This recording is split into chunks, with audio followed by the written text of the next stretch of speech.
Welcome. This video will cover how to set up a LinkedIn account, what options you have using a LinkedIn account, and how to get the most out of your LinkedIn account. The first portion of this video will be a PowerPoint that will walk you through the steps of setting up an account. Once we have completed this PowerPoint, I will then show you a live version of my LinkedIn account. It will help you get a better idea of what it can look like, some of the things that you need to add, and the types of people and groups that you may encounter on LinkedIn. Before I start, I would let you know that when you see my LinkedIn account, this account has been built over the past several years. Don't think that when you set up your LinkedIn account, it's going to look like this immediately. It won't. But if you are diligent, if you add the information that you need to add, if you contact the people and put them in your contact list on LinkedIn, you will have a better chance of having a full, complete LinkedIn profile. More and more, LinkedIn is becoming the way that recruiters find the people they want to work for them. I attended a webinar and it was presented by two gentlemen. One was a instructor at the master's level of business. The other was an online recruiter. That was his business. That's what he did. And they both were very clear that having a LinkedIn profile was extremely important. In fact, one gentleman stated that if you don't have a LinkedIn account, for many recruiters, you do not exist. They use LinkedIn to find suitable candidates. Not only do they use LinkedIn to find suitable candidates, they also use LinkedIn to research their candidates. So it's extremely important that you have a proper professional LinkedIn account.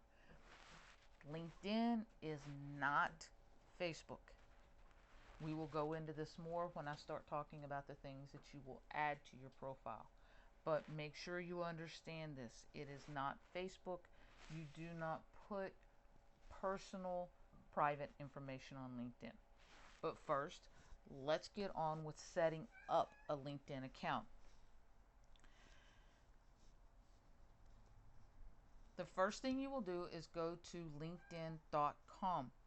The registration doesn't take that long.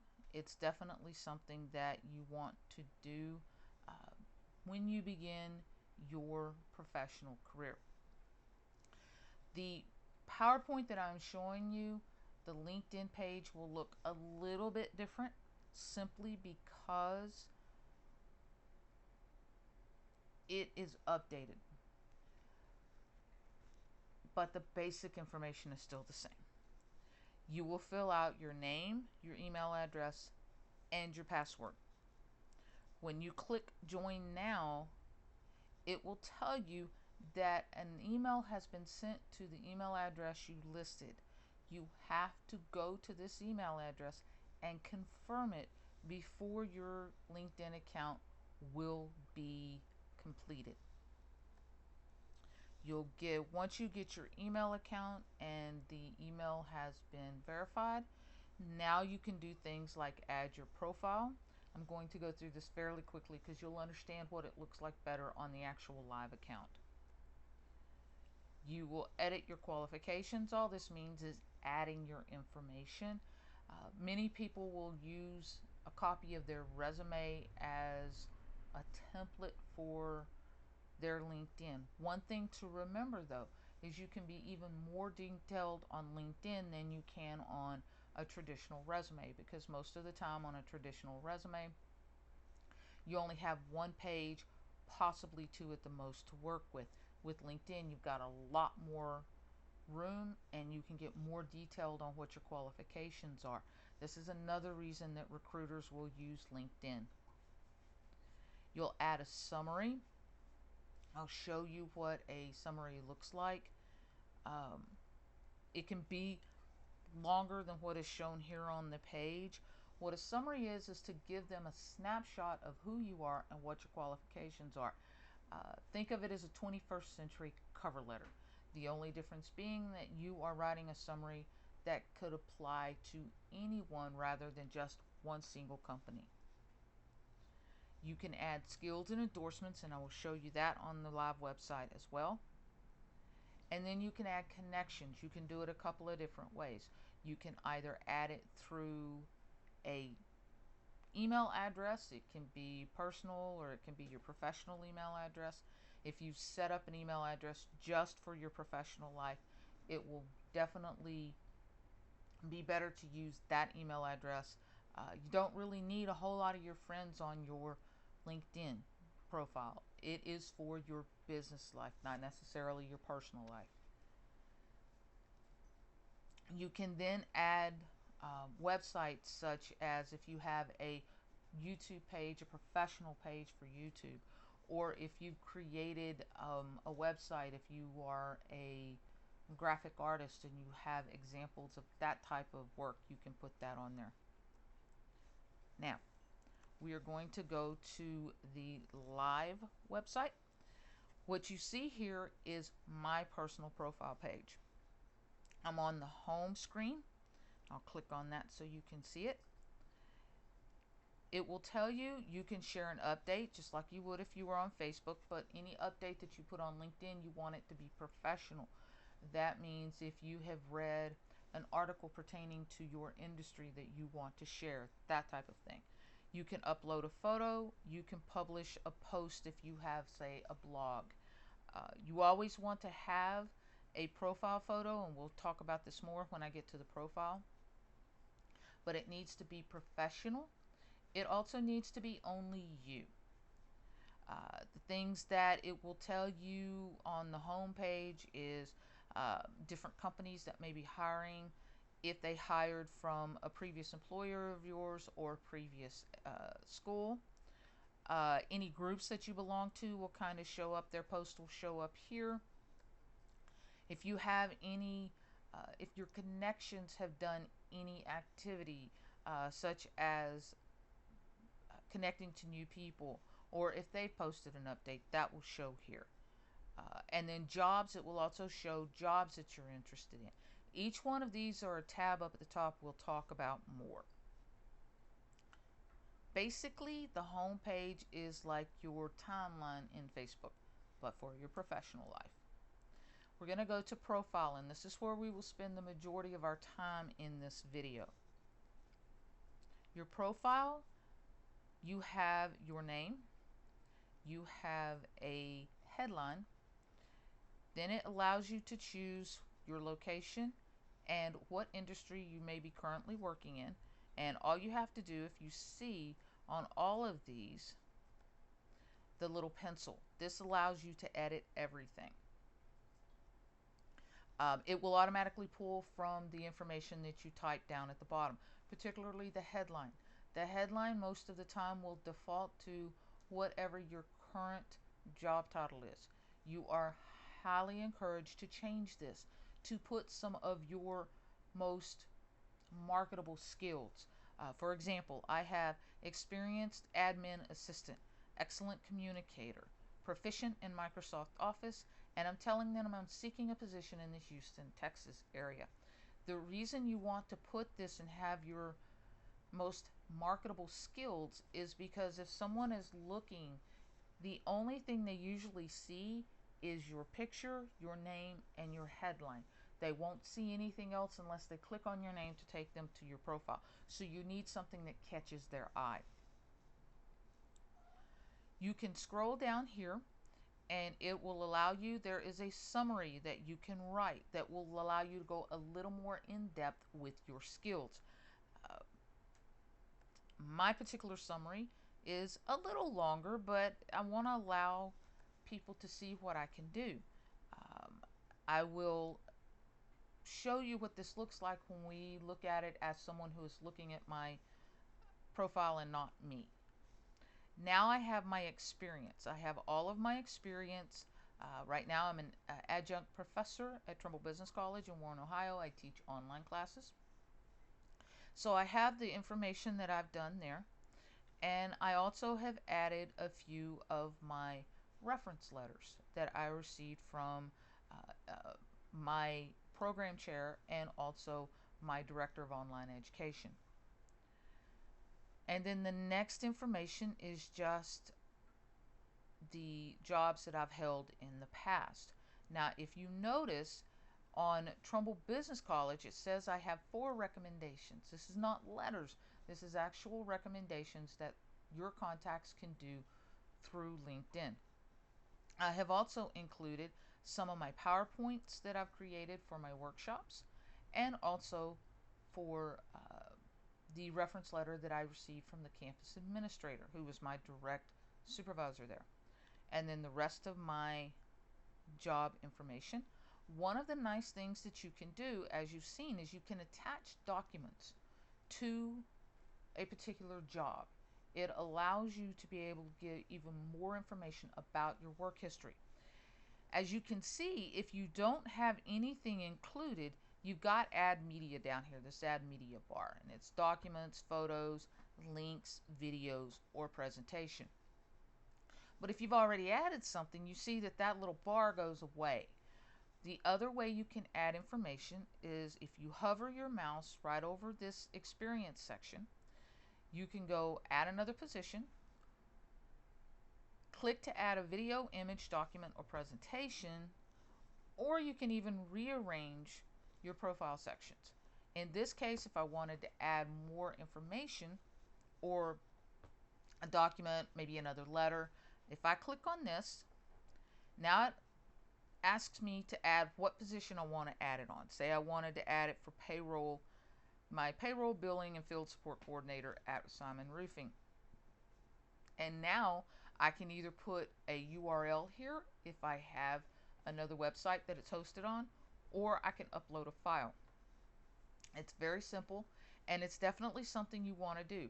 If you have certificates, if you are in the medical industry and you are a certified medical assistant, a certified administrative medical assistant, if you have a CPR card, if you have any type of computer program experience, anything of that nature, you can scan that. Most printers, home printers, have the ability to scan to PDF. You can scan that to your computer and then upload it to LinkedIn. The next section that we're going to talk about is language. If you are bilingual, this is definitely something that you want to add to your LinkedIn profile. If you do any volunteer experience, you can add experience or you can add causes that you care about. I definitely suggest including any volunteer experience that you have. Many employers, even if it doesn't go directly to the job that you're applying for or the industry that you're working in, many employers want civic-minded individuals. They want people that will give back to their community. Now you have a section for skills and endorsements. This allows you to add specific skills that you have practiced in your past work history. And then it allows your contacts to endorse you and say, yes, this person knows customer service, or this person knows time management, or this person knows data entry. One of the really nice things that you can do is you can edit your skilled section.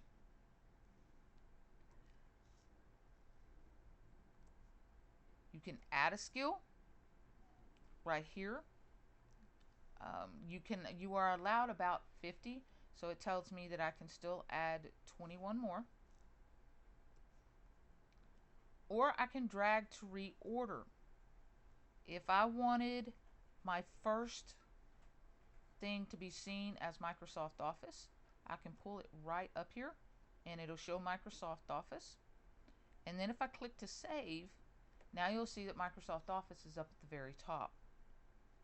It's a good thing to rearrange your skilled You don't want to do it every time you apply for a job, but if you know that there are a top 5 skills that you really want to highlight, that you are good at and that you're proficient at, you can definitely rearrange them, because what it defaults by is how many numbers, how many people have endorsed you, but rearrange them to show the skills in their proper order.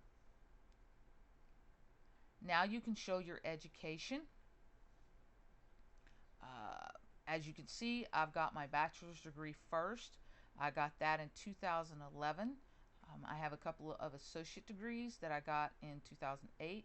And then I have some certificates. Now, this is different from certification. Certifications are usually something that you get dealing with computer programs or in the medical industry. These happen to be just 6-week certificates that I got.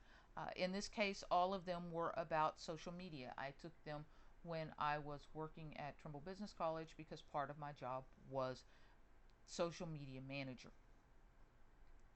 Now I have my recommendations.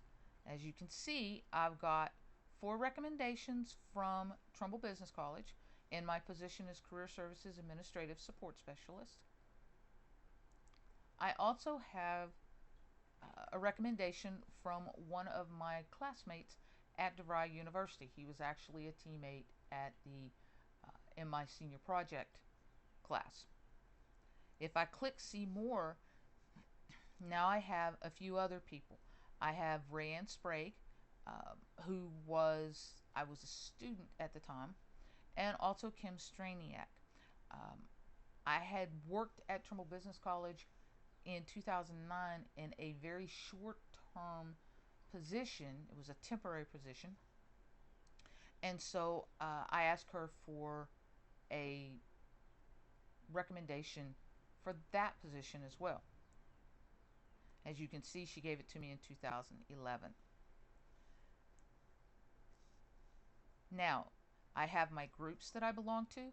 I encourage you to find groups that you are interested in that will allow you to learn more about the industry that you belong to. You definitely want to have groups that you can participate in. The more you participate, the more your profile, the more your name is out there, the more likely you are to be able to network with people. It's definitely very, very important that you get your name out there on LinkedIn. Just having a LinkedIn account is not enough. Participate. If you attend a seminar, if the people there are on LinkedIn and you have communicated with them, you have talked to them, by all means, contact them on LinkedIn and ask them if you can connect with them. I had a class that I took, and the facilitator of that class, I was very interactive in that class. It was an online class, but I communicated a lot in the discussion threads. So after the class was over, after everything had finished, because you don't want to contact someone like that until after the grade has been done, I contacted him on LinkedIn and asked him to become one of my connections. Influencers are a little bit different than groups. They're also not one of your contacts in the traditional sense. It's kind of like following a page on Facebook. You're not their friend, but you're following the page so that you can get information they put out there. It's the same thing. Many of the people that I am following was to do with social media and technology, because that has been a huge aspect of my positions. And then I also follow some companies, different companies, so I can see what they're posting. And then I have my schools, Trumbull Business College and DeVry University. Now, a way that you can ask for recommendations is if you come down here, you see right underneath the recommendation section, it says ask to be recommended. If you ask to be recommended,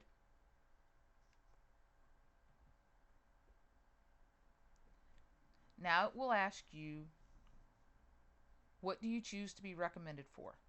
In this case, I'm going to say Career Services Director at Professional Careers Institute. Now we'll add my connections. And in this case, it's going to be Miss Gentry. And then it'll ask me what my relationship with Gina Gentry was. I can say I reported directly to Gina. And then it'll ask what the position is. She actually does not have the position that I worked under her for on her LinkedIn account, but I will go with Chief Financial Aid Director. And now it defaults to a couple of things. Can you recommend me? And I'm writing to ask if you would write a brief recommendation of my work that I can include on my LinkedIn profile. If you have any questions, please contact me, or please let me know. Thanks in advance for your help. And then Vanessa Massey. And then I click send, and now it's been sent. It takes me to the recommendation page where it will, sorry about that, where I can see the recommendations I've received, the recommendations I've given, asking for a recommendation, or to give a recommendation. This is something you definitely want to do. The rule of thumb is that you get 2 to 3 recommendations for each position that you belong to.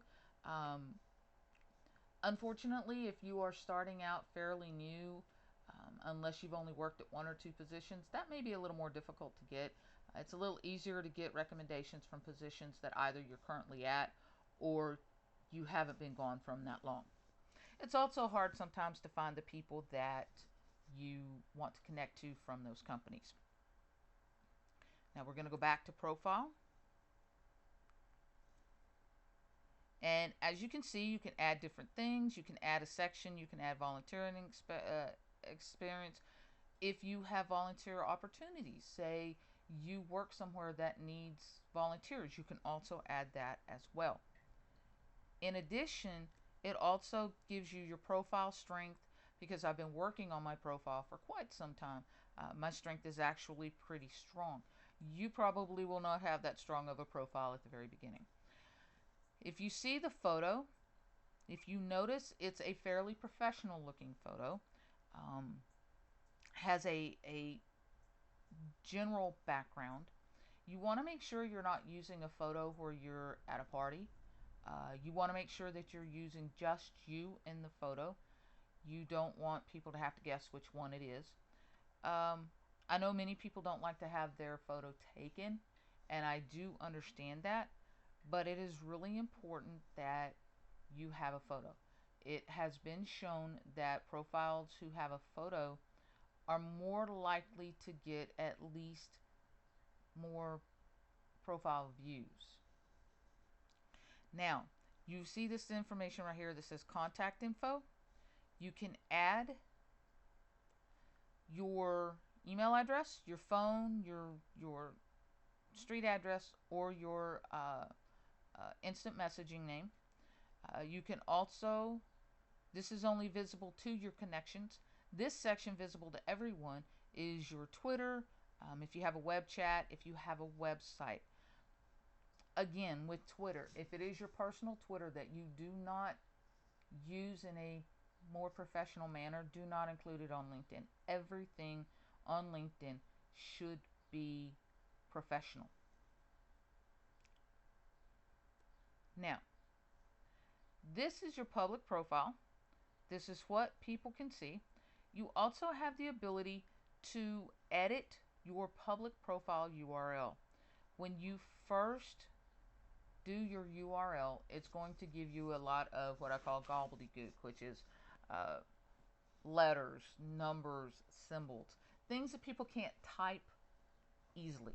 So what you can do when you get to this is, if you click on that pencil, you can't change the linkedin.com/in/, but you can change all the gobbledygook. In this case, I put Vanessa Massey.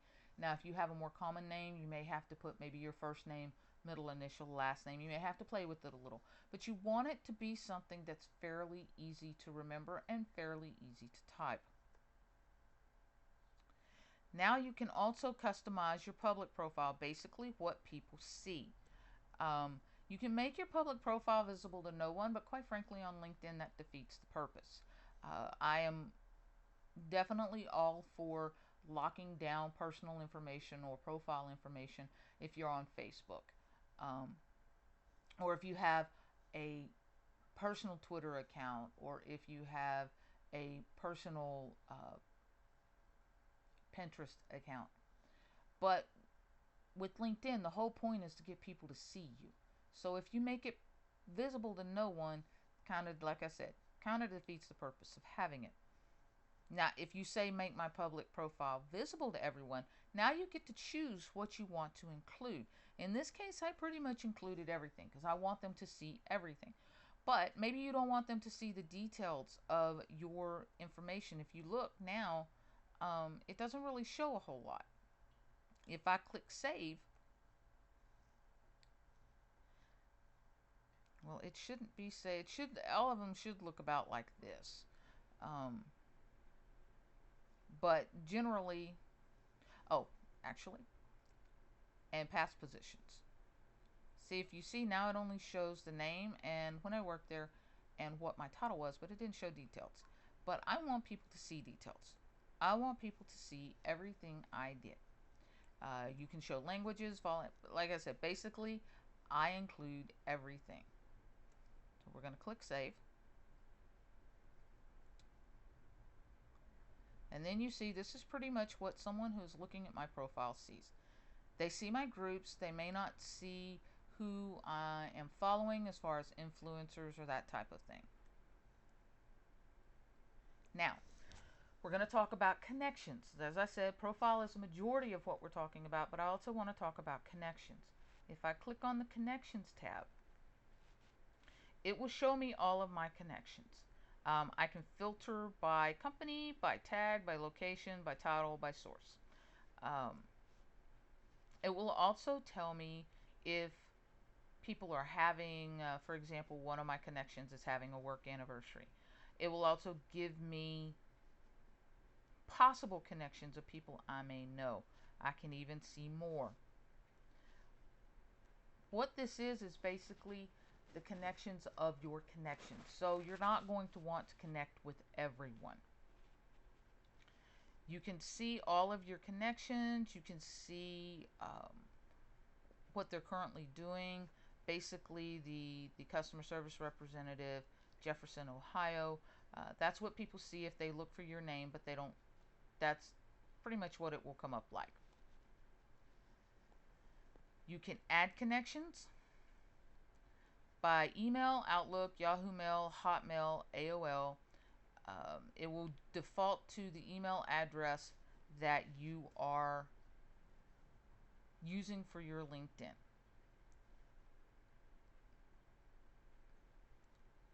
And if you want to find alumni, if you've gone to school somewhere, it will tell you the colleges that you've been to. It'll tell you what the alumni is.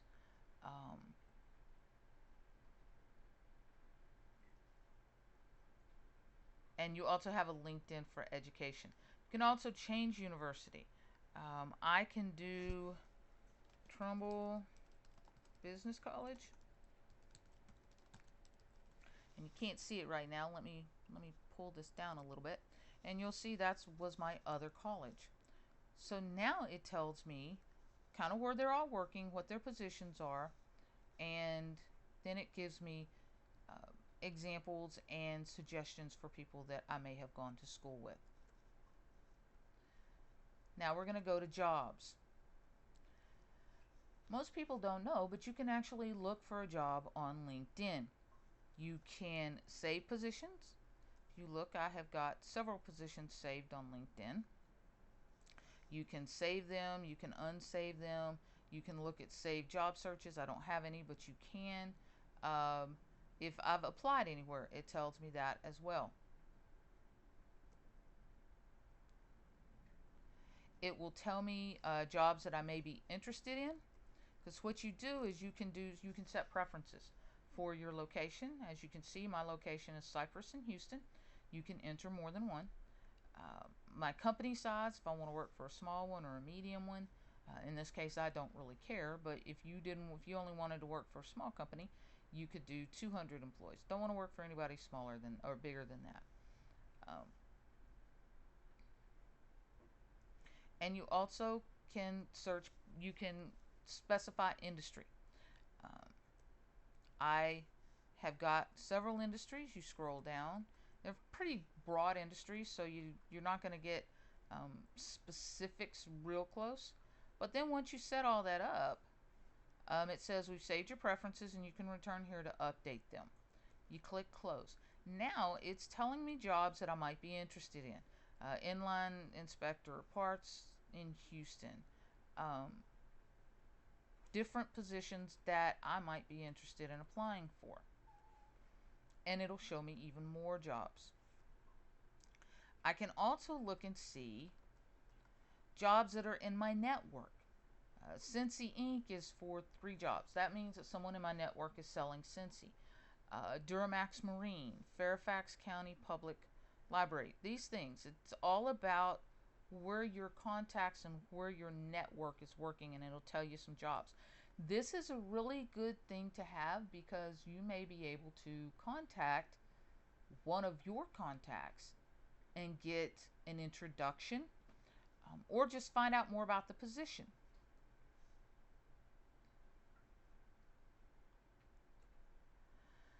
If you happen to be posting a job, you could actually post a job this way as well. Um, it's a really good job search tool.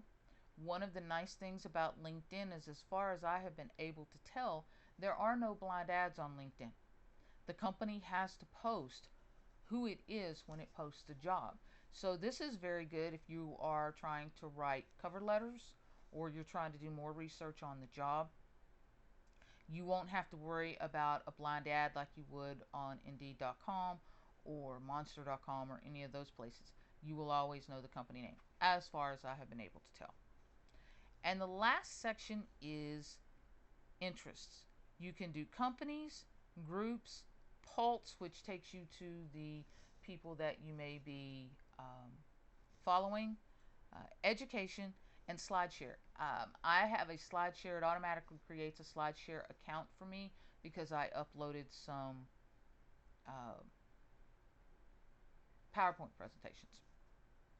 We went all over these different sections when I was showing the profile. It's just an easier way to get to them. Overall, oh, and you also have another way of account settings, getting to everything here with by clicking on your profile picture up here in the corner. You also get add a connection up here. You get notifications, and you can see what messages you've been sent or that you have sent. This is a very broad overview of what LinkedIn can do for you. But as I said, it's an extremely important tool. Now, it's not the only tool in searching for a job. You have to send out resumes, you have to look on job boards, you have to write cover letters, but it is a very important tool. And as more and more recruiters start using it, it will be an even more important tool.